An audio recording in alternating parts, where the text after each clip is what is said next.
नमस्कार दोस्तों, मैं आपका गाइड ओजांग शुक्ला। आज मैं आप सभी के सामने एक बहुत ही विस्फोटक, बहुत चिंगारी वाली खबर लेकर आया हूं, जिसकी सुगबुगाहट बहुत लंबे समय से हो रही थी, खासतौर पे तब से जब से जेन जी ने नेपाल में प्रदर्शन किया और वहां बड़े पैमाने पर हिंसा हुई। आज स्वागत है इस एनालिसिस में, जहां मैं आपके दिमाग में उमड़ते हुए एक एक प्रश्न का जवाब देने जा रहा हूं। तो सवाल है कि लद्दाख में बहुत तेजी से हिंसा आगे बढ़ चुकी है, आगजनी हुई है और वहां पर इसका नाम दिया गया है जेनजी क्रांति।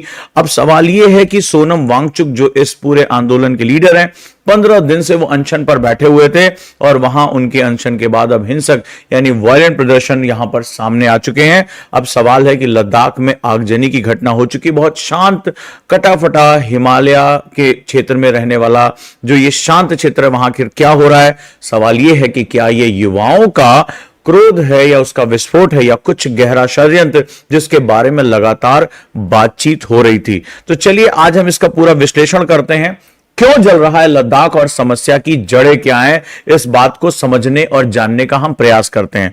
तो दोस्तों, इस समस्या को समझने के लिए हम समझते हैं कि जब 2019 की बात हो रही है, जम्मू कश्मीर से इसको अलग किया गया था, वहां पर बहुत से बिल्कुल अलग कल्चर है, अलग यहां पे डेमोग्राफी है जो कश्मीर से बिल्कुल अलग होती है, और वहां पर लद्दाख को अलग कर दिया गया।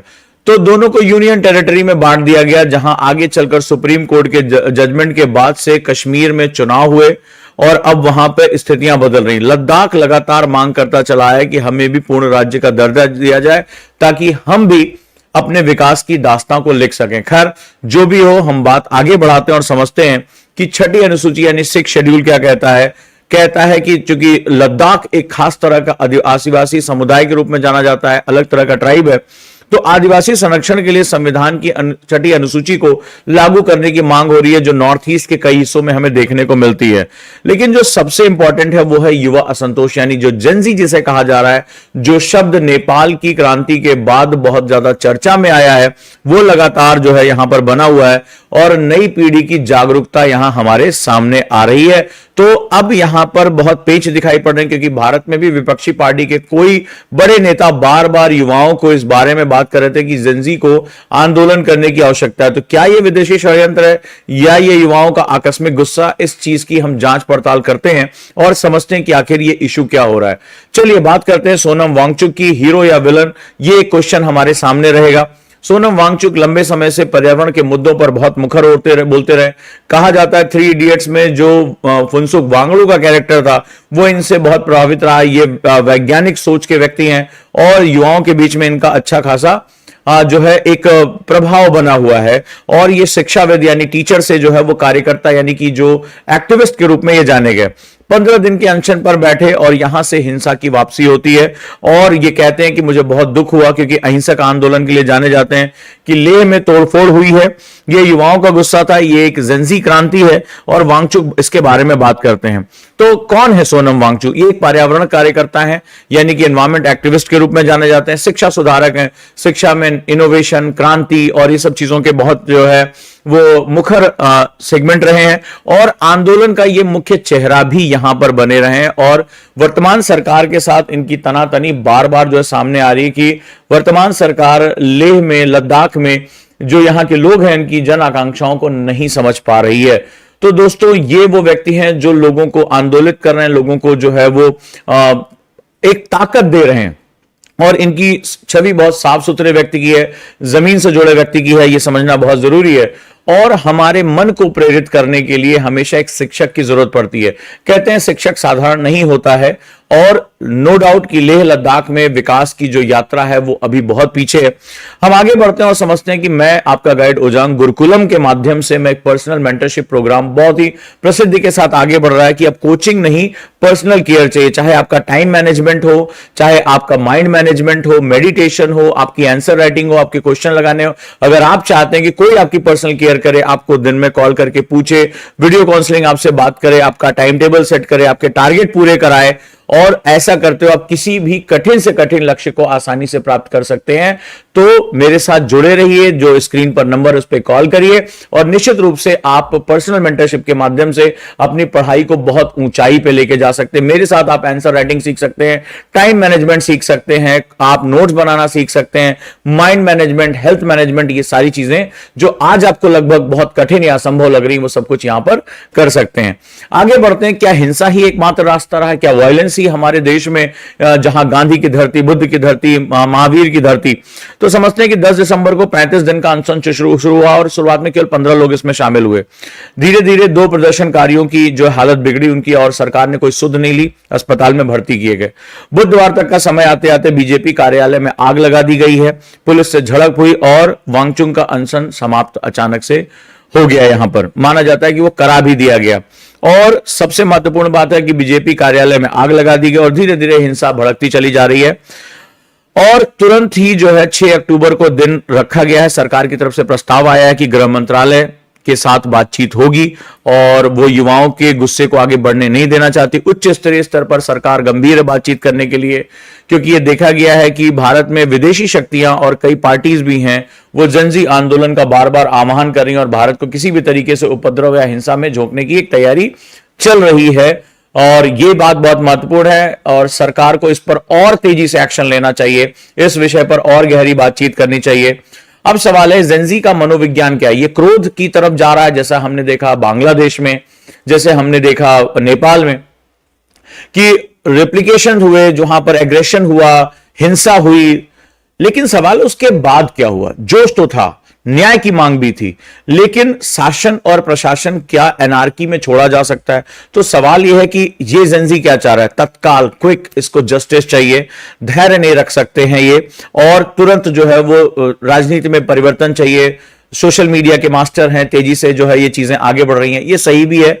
लेकिन सवाल यह है कि क्या इस जोश से, इस उबाल से, क्या सत्ता और शासन क्या ऐसे लोगों के हाथ में नहीं चला जा सकता है जो इसका दुरुपयोग करे? बांग्लादेश बेस्ट एग्जांपल है, जहां पर आज भी अंतरिम सरकार है, जहां पर कोई भी अभी तक जो चुनाव नहीं हो पाए। और एक इसके बाद क्या हो रहा है, आप देख रहे हैं कि पाकिस्तान धीरे धीरे वहां पर अपना पैर जमाता चला जा रहा है। और जो भारत के साथ एक मजबूत संबंध थे, जो सेक्युलर कंट्री थी, वो कंट्री आज एक डिसोरिएंटेड होकर अपने फाउंडिंग फादर जो मुजीबुर रहमान है, उनकी भी मूर्तियां तोड़ उनके धरोहर को नष्ट कर रही है। ये बहुत ही गलत तरीके से चीजें हो रही हैं।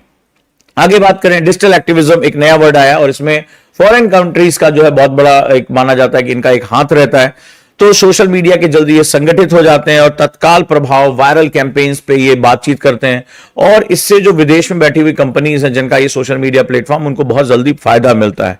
सबसे बड़ी बात है जो यहां पर देखा जा रहा है, भारत के लिए स्पष्ट है। देखिए, हमें यह समझना पड़ेगा कि लद्दाख और लेह एक खास कल्चर है, बहुत विशिष्ट कल्चर है, और वो किसी को भी ऐसे सेगमेंट में अपनी सांस्कृतिक पहचान को प्रिजर्व करने का पूरा हक है।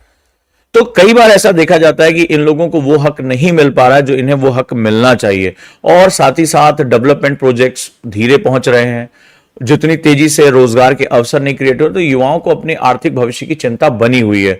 तो नो डाउट सरकार को इस पर ध्यान देना चाहिए और सरकार को इस बात को और गहरा होने से रोकने से पहले सरकार को आगे बढ़ जाना चाहिए कि इस पर काम करे। अब हम बात करते हैं प्रशासन की क्या, एडमिनिस्ट्रेशन की क्या रणनीति है? दमन करें यानी इसको दबाएं या इसके सॉल्यूशन की तरफ जाएं? धारा 163 लागू कर दी गई है। 5 या अधिक लोगों के जमावड़े पर प्रतिबंध है। आप इकट्ठा नहीं हो सकते, बिना अनुमति के जुलूस नहीं लगा सकते। तत्काल प्रभाव से प्रशासन जो करता है वो कर दिया जाता है और अतिरिक्त बल भेज दिए गए हैं ताकि जो है वो स्थिति को बिगड़ने से रोका जा सके। हमने अपने आसपास देखा कि कैसे ये मूवमेंट बहुत तेजी से आगे बढ़ जाते हैं और लगातार शांति बहाली की अपीलें की जा रही हैं। लेकिन इससे भी कहीं आगे बढ़कर जो सिविल सोसाइटी के जाने माने लोग हैं उनको आगे आना होगा और उनको इस विषय पर गहराई से सोचना होगा, बातचीत को समझना पड़ेगा, युवाओं को बातचीत में शामिल करना पड़ेगा। अब ये देखा जा रहा है कई देशों में कि जो नेतागण हैं वो बहुत ही ओल्ड, पुरानी सोच के हैं, ओल्ड स्कूल से हैं, और जो यूथ है उनके एस्पिरेशन, उनकी सोच अलग तरीके से।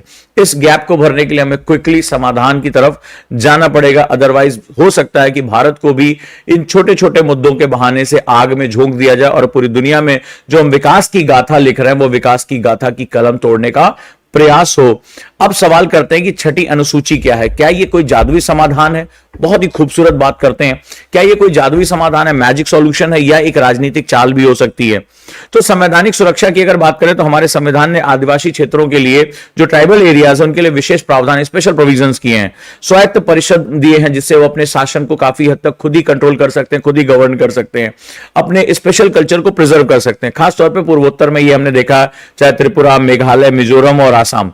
तो अगर इस दृष्टि से देखा जाए तो लद्दाख को ये जो मांग कर रहे हैं वो बिल्कुल सही कर रहे हैं, क्योंकि बहुत लंबे समय तक वो कश्मीर के कल्चर के साथ जो है वो रहे और वहां पर वो कल्चर जो है वो एक तरह से हाशिए पे रहा। तो आज अगर वो अपनी एस्पिरेशन की मांग करो, भारत के नॉर्थ ईस्ट में ऐसा है, तो लद्दाख के लोगों को भी ये हक मिलना चाहिए। आगे बात करें स्थानीय शासन, तो जो वित्तीय शक्ति यानी फाइनेंशियल पावर है, वैकल्पिक न्यायिक तंत्र है, स्थानीय निकायों का अधिकार, ये लद्दाख के लोग मांग रहे हैं और मुझे नहीं लगता कि इसमें कोई गलती है, क्योंकि वो एक खास तरह का जो सेगमेंट है, खास तरह का जो कल्चर है, वो उसको प्रिजर्व कर सकते हैं। लेकिन मांगने के लिए हिंसा एक रास्ता हो सकता है। कम से कम भारत में यह चीज मान्य नहीं रही है। हमारे पास शांतिप्रिय आंदोलन और हमारी धरोहर हमें यही सिखाती है। अब सवाल है कि आप क्या जानते हैं कि जो हमारे तथ्य हैं वो क्या हैं? इस पूरी कहानी के पीछे क्या कहानी चल रही है वो समझने की हम जरा कोशिश करते हैं। तो 2019 का साल है जो अलगाव का साल कहा जाता है। जम्मू कश्मीर से अलग होकर एक केंद्र शासित प्रदेश बन जाता है लद्दाख। बहुत ही कठिन जो इसकी जलवायु है, बहुत कठिन इसका जो टेरेन है, ऑक्सीजन की कमी है, पानी की यहां कमी है, और ये एक कोल्ड डेजर्ट यानी कि एक शीत मरुस्थल के रूप में जाना जाता है लद्दाख। ऐसे में यहां पर विकास करना, यहां पर विकास पहुंचाना एक बहुत कठिन चुनौती हो जाता है। लेकिन यहां पर पोटेंशियल भी है। जैसे यहां पर आसमान, चूंकि डेजर्ट होने की वजह से आसमान साफ रहता है और यहां पर सूर्य की किरणें सीधी पड़ती हैं। ऐसे कंडीशन में यहां पर सोलर पोटेंशियल का बहुत बड़ा जो है वो हब हो सकता है, सोलर पावर बन सकता है। इसके साथ साथ चूंकि यहां पर आसमान साफ होता है, ये कोल्ड डेजर्ट के फॉर्म में, यहां पर जो अंतरिक्ष वेधशालाएं होती हैं वो बहुत अच्छे तरीके से एस्टैब्लिश की जा सकती है। लेकिन और भी बहुत कुछ किया जाना है जो यहां के युवाओं को रोजगार के साथ जोड़ सकता है। 15 दिनों का अनशन होता है यहां पर, और 4 पूर्वोत्तर राज्य जो हैं वो छठी अनुसूची में वर्तमान में शामिल है। लद्दाख कह रहा है कि मुझे भी शामिल किया जाना चाहिए और काफी हद तक ये मांग उसकी जायज भी है। अब सवाल है कि लद्दाख का भविष्य किसके हाथ में है? तो 6 अक्टूबर की बातचीत बहुत महत्वपूर्ण है और सरकार को हाल की घटनाओं में देखते हुए बहुत सजग हो जाना चाहिए और पूरी शिद्दत के साथ, गंभीरता के साथ न सिर्फ बातचीत करें, उसका सॉल्यूशन भी निकाले, क्योंकि हमारे आसपास के जो देश हैं वो डिस्टर्ब किए गए हैं। ठीक है, और लगातार एलएबी और केडीए जो वहां पे संगठन है उनका संयुक्त प्रतिनिधिमंडल जा रहा है, बातचीत कर रहा है और शांतिपूर्ण समाधान की उम्मीद है। उच्च स्तर पर इसको देखा जा रहा है कि ये जो आग है वो पूरे देश में नहीं फैलनी चाहिए। अब सवाल यह है कि क्या सरकार युवाओं की आवाज सुनेगी या संघर्ष और भी गहरा रहेगा? साथ ही साथ सोनम वांगचुक कहते हैं कि ये युवाओं का गुस्सा था, एक जेनजी क्रांति, एक उन्होंने वर्ड यूज किया कि ये जेनजी क्रांति थी। ये एक बड़ी अजब सी जो है सुगबुगाहट है, क्योंकि भारत में इस तरह के मुद्दे लगातार जो आपने देखा, कुछ विपक्षी पार्टियां आपने जो है सोशल मीडिया हैंडल से बात करती थी, क्या भारत क्यों उसका युवा तैयार नहीं हो रहा है? ऐसे में सरकार को घेरने का प्रयास हो सकता है। तो ये बहुत ही महत्वपूर्ण सेगमेंट है। आपका क्या मानना है? तत्काल इसका जवाब दें, कमेंट में मुझे बताएं। अगर आपको ये डिबेट समझ में आई हो, पसंद आई हो कि क्या हिंसक प्रदर्शन उचित है। पहला हमारा क्वेश्चन है कि जब हम शांतिपूर्ण तरीके काम ना करें, हम सरकार में अनुसंधान में 15 दिन से बैठे, कोई सरकारी व्यक्ति नहीं आया, तो क्या हिंसा अंतिम विकल्प है? पहला आप जवाब दे सकते हैं। सरकार को तुरंत राज्य का दर्जा दे दिया जाना चाहिए, यानी स्टेटहुड उसको दे दिया जाना चाहिए कि लद्दाख को एक अलग स्टेटहुड दिया जाए। तीसरा, जेनजी की राजनीति कितनी प्रभावशाली? पूरी दुनिया में जेनजी जो यूथ है सोशल मीडिया के माध्यम से आगे आ रहा है, लेकिन क्या वो राजनीति की जो गहरी और धैर्यपूर्ण जो चाल होती है, जो परिवर्तन के लंबे प्रक्रम होते हैं, क्या जेनजी तैयार है? इन 3 में से जो भी सवाल आपको बेहतर लगे हों, जिन पर आपकी समझ विकसित हुई हो, उनको कमेंट में जवाब देने की जरूर कोशिश करें। आपके प्रश्नों के जवाब देने से मुझे इस बात की उम्मीद होगी कि आपको यह डिबेट पसंद आई है, ये गहरी जो सोच है, जो क्विक एक सोच है, वो पसंद आई है। खबरों पे आपका एक बहुत अच्छा ओरिएंटेशन है, मुझे हमेशा यहां से उम्मीद रहेगी। और मैं उम्मीद करूंगा कि गुरुकुलम में 0 to हीरो आफ्टर 12 बैच, यानी 12वीं के बाद अगर आप आईएएस की तैयारी करना चाहते हैं, स्वागत है मेरे साथ, जहां पर मैं आपको 29 सितंबर से मैं कॉन्सेप्टर का फर्स्ट फेज शुरू कर रहा हूं, जहां पर मैं आपके कॉन्सेप्ट को बिल्डअप करने जा रहा हूं। आपका गाइड उजांग, मेरे साथ जुड़े रहिए, चैनल को सब्सक्राइब करिए, वीडियो को लाइक करिए, और अच्छा लगा हो तो इस सफर को हम लोग आगे भी चलाते हैं। धन्यवाद, आप सभी का बहुत बहुत धन्यवाद।